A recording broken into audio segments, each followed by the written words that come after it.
अब हम सॉल्व करने वाले हैं 14.10। ये भी इंपॉर्टेंट न्यूमेरिकल है थोड़ा।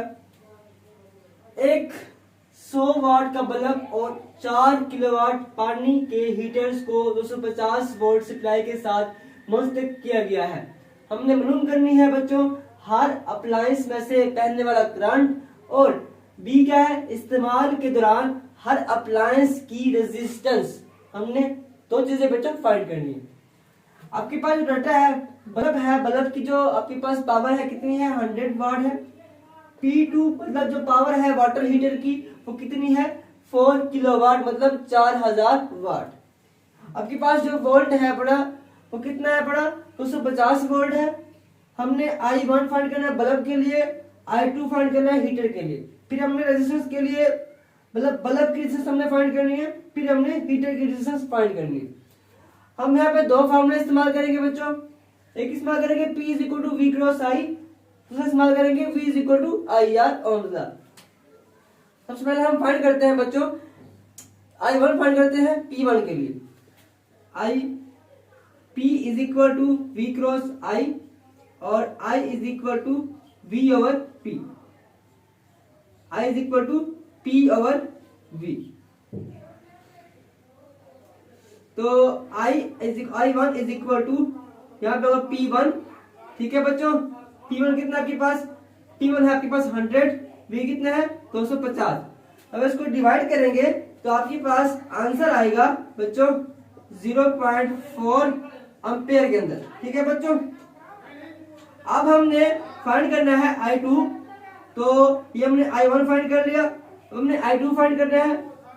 I2 इज इक्वल टू आपके पास क्या, P2 बटा V आएगा। I2 P2 कितना आपके पास, P2 बच्चों है बड़ा 4000 और V कितना आपके पास भाई 250। तो आपके पास ये कितना आएगा, ये बनेगा 16 एम्पेयर। तो आप इसको डिवाइड करेंगे तो कितना बनेगा, 16 एम्पेयर बनेगा। ठीक है बच्चों, हमने I1 भी फाइंड कर लिया, I2 भी फाइंड कर लिया। अब हम फाइंड करते हैं रेजिस्टेंस को फाइंड करते हैं, किसके लिए है बड़ी, बल्ब की रेजिस्टेंस फाइंड करते हैं। अब हम V is equal to IR और R is equal to V बटा I। फॉर R1 मतलब बल्ब के लिए हम बल्ब के लिए इस्तेमाल करेंगे।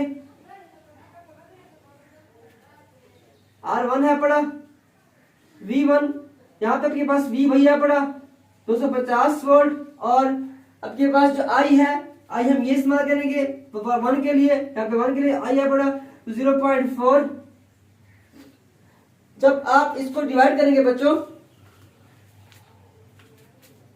250 डिवाइडेड बाय 0.4 आपके पास आएगा 625 ये ओम में होता है।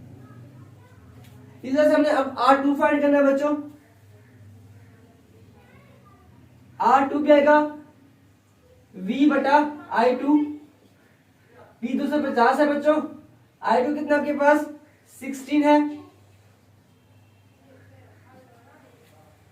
250 को तो डिवाइड करेंगे 16 के ऊपर, तो आपके पास बच्चों जब आप डिवाइड करेंगे 250 को तकसीम करेंगे 16 के ऊपर, तो आपके पास आंसर आएगा 15.6।